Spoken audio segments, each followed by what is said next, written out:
अस्सलाम वालेकुम। सो इस वक्त हम बात करते हैं ईबे रिटर्न्स की। और चूंकि एज अ सेलर आपको ईबे पर रिटर्न्स एक्सेप्ट करनी पड़ती हैं। बहुत सारे डिफरेंसेस इसमें आते हैं, काफ़ी सारे प्रॉस एंड कॉन्स इसमें शामिल होते हैं जो कि आपको समझने ज़रूरी हैं एज अ न्यू सेलर। और अगर आप एग्जिस्टिंग सेलर हैं या एक्सपीरियंस होल्डर हैं तो डेफिनेटली शायद कुछ ऐसे पॉइंट्स हों जो शायद आपको हेल्प कर सकें। तो एनीवेज, तो रिटर्न पॉलिसी जो हम ऑफ़र करते हैं उमूमन 30 डेज़ ऑफ़र करते हैं। 30 डेज़ मिनिमम इसलिए भी रखी जाती है कि टॉप रेटेड सेलर बनने के लिए आपको मिनिमम 30 डेज़ ऑफ़र करना ज़रूरी है। अगर आप 14 डेज़ ऑफ़र कर रहे हैं तो टॉप रेटेड सेलर की जो एलिजिबिलिटी क्राइटेरिया है फिर आप उसमें नहीं आते। टॉप रेटेड सेलर की और भी एलिजिबिलिटी क्राइटेरियाज हैं, लेकिन ये रिटर्न वाला वन ऑफ देम है। ठीक है। तो अब पहली बात तो ये है कि दो तरीके से रिटर्न्स होती हैं। या तो एक रिटर्न के अंदर कोई ऐसा रीज़न हो जिसमें सेलर का फॉल्ट हो या सेलर की रिस्पॉन्सिबिलिटी हो, जिसमें या तो आइटम गलत गया है, आइटम डिफेक्टिव है या आइटम डैमेज्ड है। ठीक है। या कोई कलर के गलत से मुराद ये है कि कोई कलर चेंज हो गया है, आपने कलर एक्चुअली कस्टमर ने परचेज किया सिल्वर और आपने ब्लैक भिजवा दिया है, या आपके सप्लायर ने ब्लैक भिजवा दिया है। तो एंड ऑफ द डे ये रिस्पॉन्सिबिलिटी आपकी हो जाती है एज अ सेलर कि आप उसको रिटर्न एक्सेप्ट भी करेंगे और फुल रिफंड भी ऑफर करेंगे। और रिटर्न शिपिंग और जो पहले जाने की शिपिंग थी और रिटर्न शिपिंग थी वो सारी शिपिंग की फीस भी एज अ सेलर आप पे करेंगे। ठीक है। तो ये आपकी रिस्पॉन्सिबिलिटी में आ जाता है। दूसरा, इसके अंदर एक रीज़न और भी होता है जो कि बायर कहता है you change I changed my mind. तो अब चेंज माई माइंड का एक रीज़न है, या नो लॉन्गर नीडेड है, या डजेंट फिट का एक रीज़न आता है। डज नॉट फिट का मतलब यह है कि जी वो साइज़ जो है वो फिट नहीं हुआ। अब साइज़ फिट नहीं हुआ किसी भी वजह से तो उसकी जिम्मेदारी बायर पे इसलिए चली जाती है कि बायर को चेक करना चाहिए था लिस्टिंग के अंदर और अपनी आइटम को प्रॉपरली, और या तो सेलर से उसे पूछना चाहिए था पहले, लेकिन उससे नहीं पूछा या नहीं पहले वो किया, तो अब रिस्पॉन्सिबिलिटी जो है वो बायर की है। तो नो लॉन्गर नीडेड या चेंज माइंड और इस तरह के जो रीजंस हैं इसे हम बायर रिमोर्स कहते हैं। ईबे भी इसे बायर रिमोर्स कहता है। और बायर रिमोर्स के सिचुएशन में जब ये बात आ जाती है तो फिर सेलर जो है उसके ऊपर ये रिस्पॉन्सिबिलिटी नहीं होती कि वो रिटर्न शिपिंग पे करे। सेलर के ऊपर रिस्पॉन्सिबिलिटी ये लाजमी है कि वो रिटर्न एक्सेप्ट करे, लेकिन रीस्टॉकिंग फीस जो है वो चार्ज कर सकता है, रिटर्न शिपिंग फीस जो है वो चार्ज कर सकता है। बायर आपसे ज़बरदस्ती उस सूरत में नहीं कर सकता। रीस्टॉकिंग फीस वो होती है कि जो हम सिंपली कस्टम पहले से बता देते हैं कि जी जब ये हम आइटम वापस एक्सेप्ट करेंगे और शेल्फ में रखेंगे तो हम उसकी एक रीस्टॉकिंग फीस चार्ज करेंगे, जो कि मैक्सिमम 20% हो सकती है। 10%, 5, 15%, सॉरी 10%, 15% और 20%, ये आप मैक्सिमम रीस्टॉकिंग फीस ईबे पर चार्ज कर सकते हैं। इससे ज़्यादा आप चार्ज नहीं कर सकते। तो अब आपने ये देखना होता है कि जब बायर रिटर्न ओपन कर रहा है तो उसका रीज़न उसने क्या सेलेक्ट कर रखा है। रीज़न जो है वो बहुत इंपॉर्टेंट है। तो इस सूरत में क्या होगा कि आप उसके बिहाफ पर आप जो है वो उसे कर पाएंगे कि कैसे आपने इसको आगे लेके चलना है। फॉर एग्जांपल अगर डजंट फिट का एरर है या चेंज माय माइंड का एरर है तो एटलीस्ट आप इससे रिटर्न शिपिंग फीस चार्ज कर सकते हैं या रीस्टॉकिंग फीस चार्ज कर सकते हैं। तो कि जो कि आपको फ़ायदा ये देता है कि अल्टीमेटली जब आप रिटर्न एक्सेप्ट कर भी लेते हैं तो बाज़ औक़ात रिटर्न एक्सेप्ट करते वक्त आपको ज़्यादा फ़ायदा हो जाता है comparing to what you made as a profit on this sale. तो अगर फॉर एग्जांपल बाज़ औक़ात कोई आइटम है $50 की है, आपने बेची, आपने प्रॉफिट उसके ऊपर कंपटीशन की वजह से शायद $3 ही बनाया था। ठीक है। लेकिन बायर ने रिटर्न की, अपने बायर रिमोर्स के रीज़न के बिहाफ पे रिटर्न कर दी उस आइटम को कि जी मैंने आई चेंज माई माइंड। अब उसमें आपने रिटर्न शिपिंग चार्ज कर ली या फिर आपने रिटर्न शिपिंग चार्ज ना की, आपने सिंपली 20% रीस्टॉकिंग फी चार्ज कर ली। तो 20% रीस्टॉकिंग फी आपसे अमेजोन या वेयर हाउस सॉरी सप्लायर जो है वो चार्ज नहीं कर रहा restocking fee. For example Walmart और अमेजोन वगैरह चार्ज नहीं करते रीस्टॉकिंग फी आपसे। तो इस सिचुएशन के अंदर आप जो है वो 20% रीस्टॉकिंग फी का मतलब हो गया $50 की आइटम थी तो आपको $10 जो है वो वहाँ पर प्योर प्रॉफिट आपको मिल गया। अब उसमें ईबे की फीस शामिल होगी, लेकिन वो वही $1-1.5 जो के करीब होगी। बाकी एटलीस्ट आप 8-8.5 डॉलर्स आपने वहाँ पर प्रॉफिट बना लिया। तो ये ज़्यादा आपको प्रॉफिट दे जाता है comparing to the original sale sometimes. ठीक ठीक है, ऐसा हर दफ़ा नहीं होता, समटाइम्स। तो ये एक इसमें सिचुएशन है। तो पहले तो हम ये देख लेते हैं कि हमने ईबे पर रिटर्न पॉलिसी कैसे बनानी है या कैसे इसको अपडेट करना है। आपके पास ये बिजनेस पॉलिसीज़ का एक सेक्शन होता है आपके ईबे अकाउंट में। आप सेल के पेज से भी यहाँ पर आ सकते हैं बिजनेस पॉलिसीज़ में, और यहाँ पर आपको तमाम पॉलिसीज़ दिखा रहा होगा। इस वक्त मैंने रिटर्न सेलेक्ट कर रखा है, इसलिए सिर्फ रिटर्न शो कर रहा है। तो अगर न्यू पॉलिसी आपको बनानी है तो क्रिएट पॉलिसी, रिटर्न पे आप क्लिक करें, और यहाँ पर ये आपसे पॉलिसी का नाम पूछेगा। पहले तो जो भी आपने पॉलिसी का नाम देना, मैं ज़्यादातर लिखता हूँ कभी डिफ़ॉल्ट, जो भी हमने आगे नाम रखना है। और डिफ़ॉल्ट अगर सेट एज डिफ़ॉल्ट आपने चेक लगा दिया है तो फिर कोई भी लिस्टिंग जब आप बना रहे होंगे उसमें यही policy, return policy by default select हो जाएगी। और बाज़ औक़ात तब का आप जो है वो कभी टूल्स यूज़ करेंगे, जो लिस्टिंग के टूल्स होंगे, वहाँ पर भी डिफ़ॉल्ट के तौर पे यही पॉलिसी चली जाएगी, अगर वहाँ पर पहले से आपने सेलेक्ट नहीं कर रखी है या बाज़ औक़ात हम भूल जाते हैं करना, तो उस सूरत में। ठीक है, डिस्क्रिप्शन सेल्फ एक्सप्लेनेटरी है, आपके अपने रेफरेंस के लिए है। ये पॉलिसी नेम और डिस्क्रिप्शन ये बायर को नज़र नहीं आता कुछ भी, ये सिर्फ आपके अपने लिए है। अच्छा, अब यहाँ पे डोमेस्टिक रिटर्न्स एक्सेप्टेड आपने लिखा है, सेलेक्ट कर लिया आपने। कितने दिन आपने देना है, 14, 30 या 60 डेज, मैक्सिमम 60 डेज तक आप जा सकते हैं। अब return shipping will be paid by buyer. अब यहाँ हमने बायर सेलेक्ट कर रखा है, लेकिन ये बायर सेलेक्ट करने का मतलब यही है कि उसी वक्त बायर पे करेगा जब बायर रिमोर्स है। अगर ये डैमेज डिफेक्टिव आइटम में गया है तो फिर वो बायर पे नहीं करेगा, इवन दो आपने यहाँ पे सेलेक्ट कर रखा है।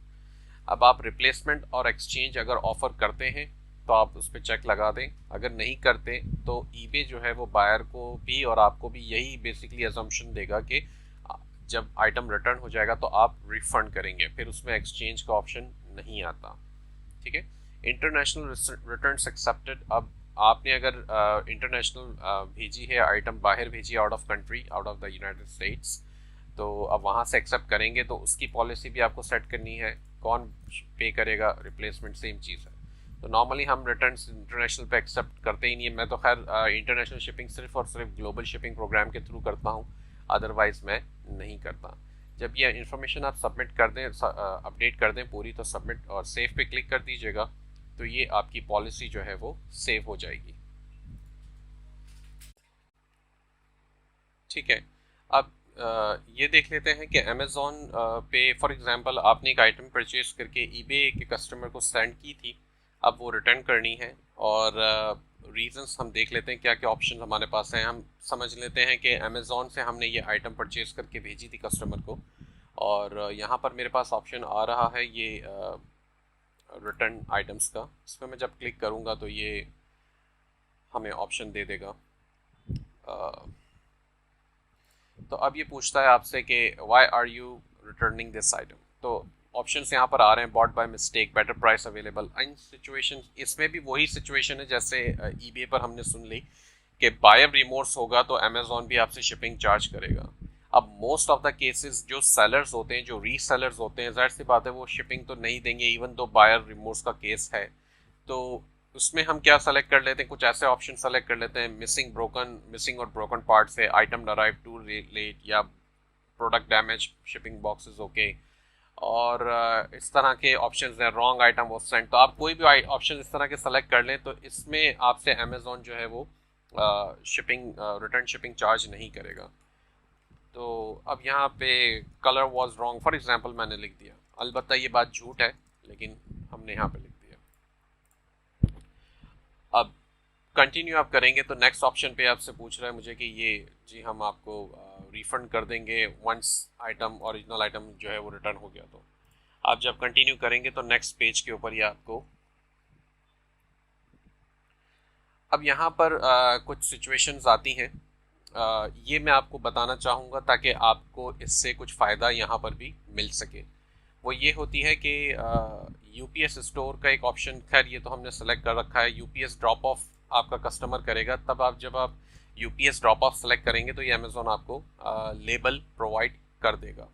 ठीक है, अब ये उस सिचुएशन में आप सेलेक्ट करेंगे जब वाकई में इशू सेलर की तरफ से है, यानी कि आइटम डिफेक्टिव है, डैमेज है, तो ये ऑप्शन आप बिल्कुल सेलेक्ट करेंगे और आपको रिटर्न लेबल मिल जाएगा अमेज़ॉन की तरफ से। वही रिटर्न लेबल आपने अमेज़ॉन ईबे के ऊपर जो है जाके अपने बायर के रिटर्न केस में ओपन कर जो उसने कर रखा है उसमें सिंपली आप ऑथोराइज करेंगे और उसे ये रिटर्न लेबल अपलोड करवा देंगे। वहाँ पर ट्रैकिंग नंबर पूछेगा आपसे, आपने वो ट्रैकिंग नंबर दे देना है और सबमिट कर देना है। तो ईबे जो है वो रिटर्न बायर को बता देगा कि रिटर्न जो है वो एक्सेप्ट कर ली गई है सेलर की तरफ से और ये लेबल दिया गया है, आप ये ट्रैकिंग रिटर्न लेबल यूज़ करें और आइटम को रिटर्न कर दें। तो ये सिंपल सा प्रोसेस है जो कि हो जाएगा। अब एक और सिचुएशन आती है जब बायर रिमोर्स का केस है। तो बायर ने कहा चेंज माय माइंड या नो लॉन्गर नीडेड या डजंट फिट। इस सिचुएशन में आप बायर को रिटर्न शिपिंग फीस चार्ज कर सकते हैं। अब यहाँ मसला ये है कि ईबे आपको ये अपॉर्चुनिटी नहीं देता कि आप रिटर्न शिपिंग फीस चार्ज करें, क्योंकि ऐसे सिचुएशन में ईबे ऑटोमेटिकली वो रिटर्न अप्रूव कर देता है और आपसे सिर्फ ये कहता है कि अपना आरएमए दें और वो आरएमए आपको इनेबल करना पड़ता है। वो मैं सेटिंग्स आपको बता दूंगा उसकी भी। तो आरएमए दें, आरएमए वही है रिटर्न मर्चेंडाइज ऑथराइजेशन। आप आरएमए दें और एड्रेस कंफर्म करें और ईबे बायर को लेबल खुद देगा। अब इस सिचुएशन में ईबे बायर को लेबल जो देगा वो बायर से डायरेक्ट खुद ही चार्ज करेगा। अब इट डजेंट मैटर कि आइटम कितने की है, वो ईबे जो लेबल दे रहा है वो आइटम के साइज और वेट के हिसाब से जो भी लेबल उनको जनरेट करके देता है और बायर को चार्ज करता है। तो इस सूरत में आपका कोई रिटर्न शिपिंग से फ़ायदा नहीं है, एक्सेप्ट कि आप रीस्टॉकिंग फीस चार्ज कर सकते हैं। तो अगर रीस्टॉकिंग फीस के अलावा भी आपको अगर थोड़ा सा एडिशनल बेनिफिट यहाँ पर चाहिए तो आप क्या करेंगे, आई शिप एंड पे सेलेक्ट कर लेंगे अमेज़ॉन में। अब आई शिप और एंड पे में क्या आता है कि अमेज़ॉन कहता है कि we will refund up to $3.99 in return shipping cost. तो यहाँ पर एक अच्छी बात हो जाती है कि अमेज़ॉन आपको आरएमए देता है खुद, वो आरएमए आपको बायर को देना है और अमेज़ॉन आपको $4 जो है वो रिटर्न शिपिंग के देगा, जो कि आपको बायर तो क्योंकि खुद पे कर रहा है ना, क्योंकि लेबल की फीस ईबे चार्ज कर रहा है इसलिए। तो यहाँ पर $4 जो आपको मिल रहे हैं वो रिफंड में अमेज़ॉन की तरफ से मिल रहे हैं, वो आपका एक एडिशनल बेनिफिट है। अब अगेन आइटम कितने की है डजेंट मैटर, अमेज़ॉन आपको अप टू $4 या $3.99 जो है वो पे कर रहा है। तो ये आपको एक अच्छा बेनिफिट यहाँ पर एडिशनल मिल जाता है प्रॉफिट एडअप करने का। ठीक है, जब आप इसे कंफर्म करेंगे, अब मैं कंफर्म अभी नहीं करना चाहता क्योंकि रिटर्न नहीं हो रही आइटम, तो जब आप इसे कंफर्म करेंगे तो नेक्स्ट स्क्रीन के ऊपर आपको वो एक लेबल देगा जो कि एड्रेस होगा उसके अंदर और आरएमए होगा। वो आरएमए आपने उठा के वहाँ पे देना है और एड्रेस की जब ईबे आपसे जो एड्रेस अमेज़ॉन ने आपको दिया है वो एड्रेस आपको ईबे पर देना होगा। अब ईबे पर जब आप एड्रेस कंफर्मेशन जो मांग रहा होगा जिस स्क्रीन पे, वो स्क्रीन अनफॉर्चुनेटली मेरे पास अभी नहीं है क्योंकि मेरे पास कोई रिटर्न्स ओपन नहीं है अभी। तो जो स्क्रीन सिंपल आपसे एड्रेस पूछ रहा होगा, वहाँ ड्रॉप डाउन आता है, उसमें जो भी आपके एडिशनल एड्रेसेस आ रहे हैं वो सारे उसमें होंगे और उसमें ऑप्शन आ रहा होगा कि ऐड न्यू एड्रेस।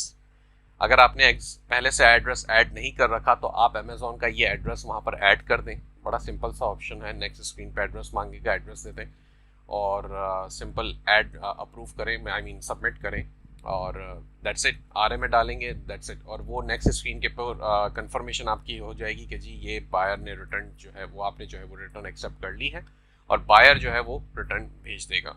अब ईबे बायर के पास जाएगा और बायर को बोलेगा जी ये एड्रेस है, ये आरएमए नंबर है और ये रिटर्न लेबल वो ईबे ने जो खुद देना है वो देगा और जो भी शिपिंग रिटर्न शिपिंग की कॉस्ट है वो ईबे बायर को दिखा रहा होगा कि मैं इतनी चार्ज करूँगा। अब बायर के ऊपर मैं डिपेंड करता है कि बायर चाहे तो एक्सेप्ट कर ले, आई मीन रिटर्न कर दे उसको यूज़ करके।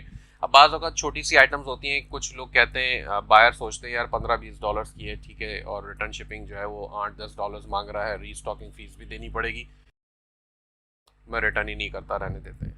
बाज़ औक़ात बड़ी आइटम्स होती हैं $50-100 के आसपास की होती हैं तो बायर जो है वो रिटर्न फिर भी कर देता है।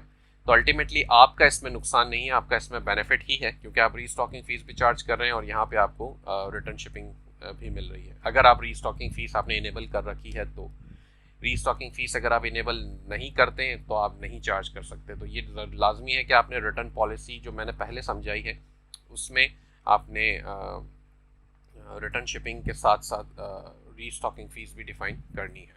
ठीक है जी।